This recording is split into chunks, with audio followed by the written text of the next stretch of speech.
Hey Bible lovers, I'm Tim Nichols, and today we need to have a talk.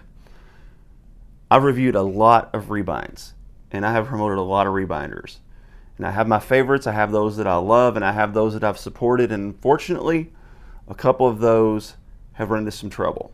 I'm going to try to edit this video as little as possible and keep it as raw as possible because I want to give you the information you need regarding the future of rebinding and how you as a customer can make the best decision to make sure you don't get taken advantage of. As you know, recently I made a video called my top 10 favorite rebinders and also did a people's choice. And coming in at number 2 was ICA Bibles, which represents some of the greatest craftsmanship I've ever seen when it comes to custom Bibles. I also gave an honorable mention to AE Bibles, who does some fine craftsmanship, but I put him lower because his lead time was really slow. Well, ultimately, both of those ended up pre-charging people, and now they're woefully behind, and they're beginning to ghost their customers. Now, I'm not trying to tarnish anyone's name. Their situations and circumstances may be pretty severe, but it doesn't help that you as the customer, when you purchase this Bible, now all of a sudden you're out money, you're out your text block, and you're receiving no communication. That's a very difficult situation to be in. So what I want to do is I want to give you some advice moving forward in the future, and I'm going to read from a script a little bit, so bear with me. Number 1, to rebinders. If you charge up front, and I'd really rather that you did not, keep your timeline within 6 months. And the reason for this is because PayPal allows for charges to be disputed within 180 days, which is about 6 months, which is about half a year. That way you give your customer a guarantee that they can get a refund should you not be able to complete their Bible. Now, I'm going to come back to this in a minute because some of you may say, now wait a minute, what if the timeline gets bumped out? We'll get to that in a second as well. And this really leads to the second issue with that is business model. Rebinders. Make sure that when you start taking orders and you start making money, that you don't just spend that money for personal use and then all of a sudden you don't have money for the rebind, you don't have money for the material, and then you're waiting and having to sell more Bibles and digging yourself a deeper and deeper hole. Pay yourself a reasonable salary, keep enough money in your account in order to be able to purchase the material and then get the rebind completed and ship it back to your customer. So that's kind of my charge to rebinders. Make sure your business model is tight, make sure your communication is right. If you get overwhelmed and you get behind, don't just keep piling on more orders and more orders. Breathe a minute, take a little bit of a break, communicate with your customers, let them know where you are. That way, if it gets over that 6-month window, then the communication is what keeps everything open and honest. Also, if you're going to charge up front, go ahead and do it in writing so that your customer has a receipt, something guaranteeing that you're going to complete the work, almost a contract of sorts. That gives the customer some leverage should things begin to go wrong. Clearly, there were some things that have gone wrong. Number 2, for the customer. Consider carefully whether or not to pay upfront fully. Generally speaking, I would advise against it, but there are a couple of rebinders that use that method that I do greatly trust. But again, ICA and AE, to me, there were no signs that their company was in peril or that things were going wrong until customers began to reach out to me and comment on my YouTube videos about their rebinds. If you decide to pay up front, you have to do this in a secured method because then that protects your purchase and make sure that you can get a refund should it be necessary. I know this video may be upsetting to some of the rebinders that are of good reputation, but I really felt like this had to be done. Number 2, customers, look for a consistent and active social media presence. Also, look for a consistent ordering method. Over Facebook Messenger, talking back and forth, that's not a method. Make sure there is some sort of system to where you have in writing what you expect from the rebinder and what is expected from you as the customer, and then move forward with that. That's really the best plan. Making a transaction over Facebook Messenger is just a bad model because it's really hard to back up and follow. You need something in writing. And it's okay when you're spending several $100s on a custom Bible to have some expectations on your end to make sure that your purchase is protected. But I think the best method, paying for a rebind, is to go with a deposit.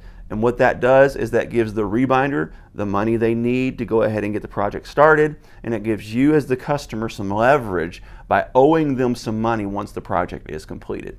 So here's what I'm going to do. I'm going to give you some rebinders that I feel have the best business model. Now, you're going to notice in any future rebind videos, this video is going to be on the end screen. Also, you're going to notice me opening with a disclaimer, because folks, when I review a Bible, whether it be from a publisher, a custom rebinder, or whatever, I am not vouching for that company. I am reviewing a product. There's very little that I can know about the personal inner workings of a publisher or a rebinder. Just know that I'm going to be giving disclaimers that I am reviewing a product. I am not endorsing a company. So that's important to keep in mind. Here are some rebinders with the best business models that I have seen. The number one best business model I've seen is Resurrection Rebinds. And here is why. You go to his website and you give the specs and you somewhat enter a contract. And then you keep your Bible until Neil is ready for your Bible. And then you send your Bible to him. And then once he receives your Bible, he gives you a timeline as to when he's going to have it completed. Once it's completed, you get emails along the way, you get pictures along the way. He keeps you engaged in the process. He lets you know when he started, he lets you know when it's completed.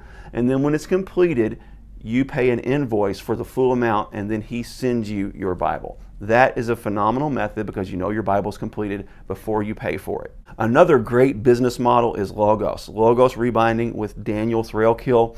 He requires a deposit, he does the work, and he's several months out. You can go ahead and send him your Bible and then wait for the rebind to be done. And he keeps you in communication along the way. He lets you know when you're in queue, he lets you know when you're about to start, then he lets you know when it's completed, and then you finish paying him the second half of that deposit, and he sends you your Bible back. Another one is PTL, Post Tenebris Lux with Jeffrey Rice.